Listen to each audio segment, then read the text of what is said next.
Game na ho mga kababayan. Pero bago ang lahat, nako ito buko yung mga kalokohang ginagawa po ng mga DDS, mga boss chief Amosero. Ayan! Naalala nyo, nung 1 ng Mayo, inilabas po ang 20 pesos na bigas mga kababayan. Nag-iyakan po yung mga DDS. Samantalang sila yung una na naghahanap po dito sa 20 pesos na bigas. Iyakan po sila. Bakit? Naku, pangbaboy. Oh, pangbaboy daw po yung ilalabas na 20 pesos na bigas, mga kababayan. At hindi po simpleng tao ang mga nagsabi nun ha. Hindi po basta-bastang tao, mga kababayan.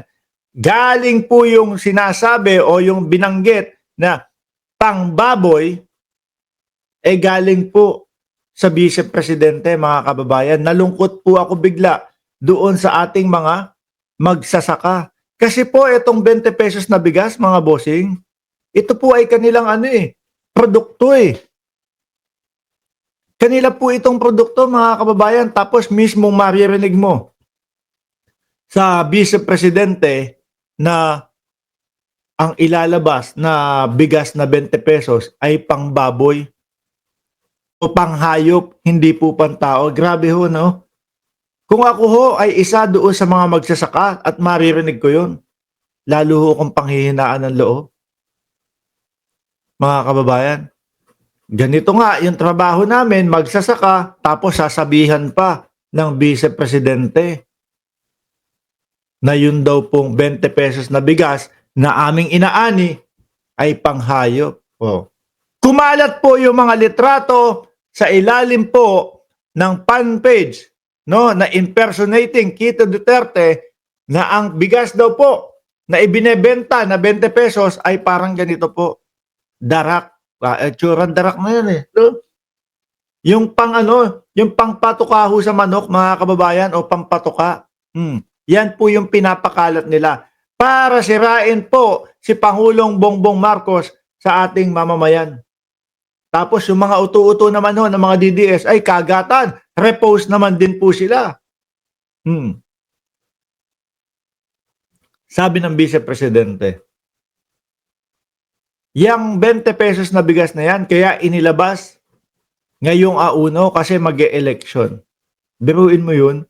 Yun ang una niyang naisip. Imbis na sana, ay naku po, buti naman na ilabas nila yan.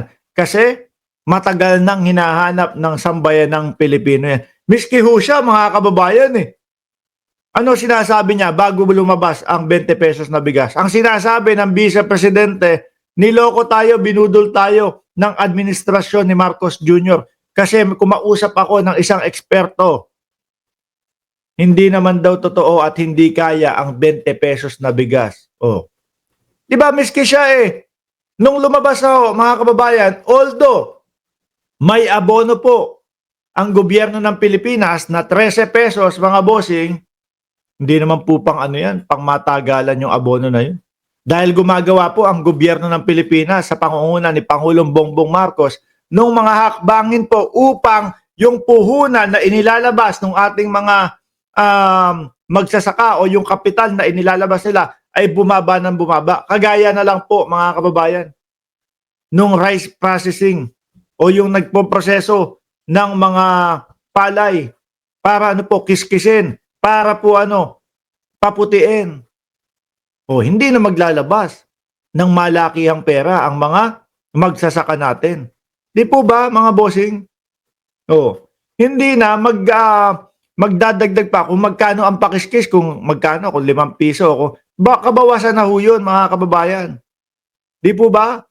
O let's say, yung proseso na yun is nagkakahalaga ng 7 piso. Lahat-lahat, no? Ano lang to, example lang ho ito mga kababayan. Pakiskis, paputi, at kung ano-ano pa, edi ang bawas na din po, mga bossing.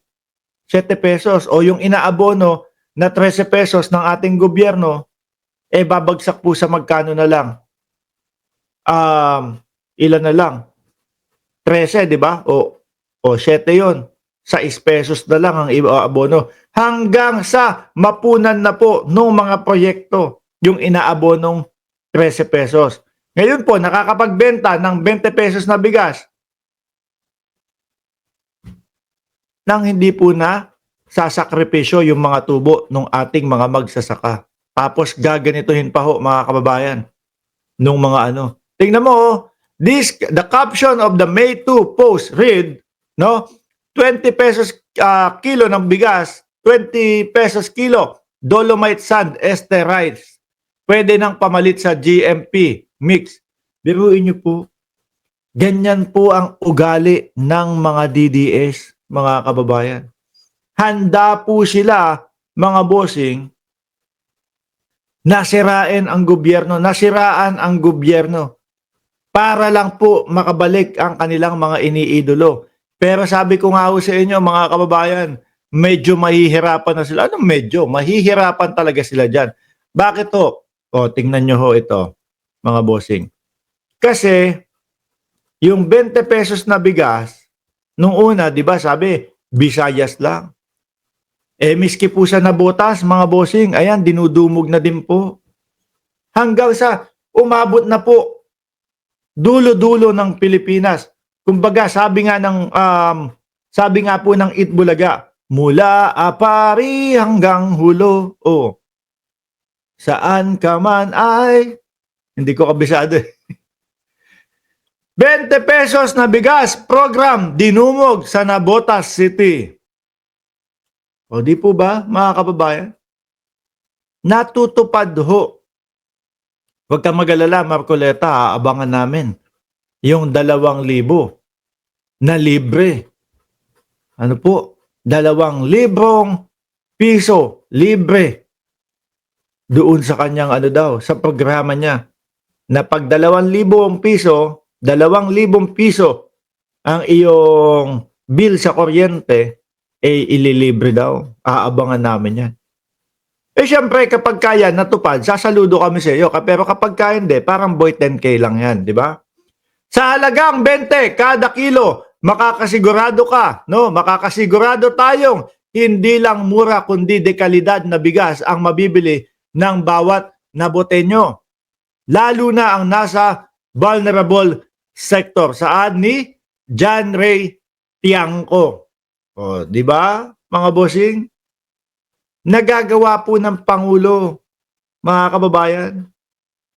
Nagagawa po. Sabi ni Amado Salisi, hindi nyo kayang malampasan ang ginawa ni Sara sa confidential funds. Tanging siya lang ang BP na makagawa ng condolence fund.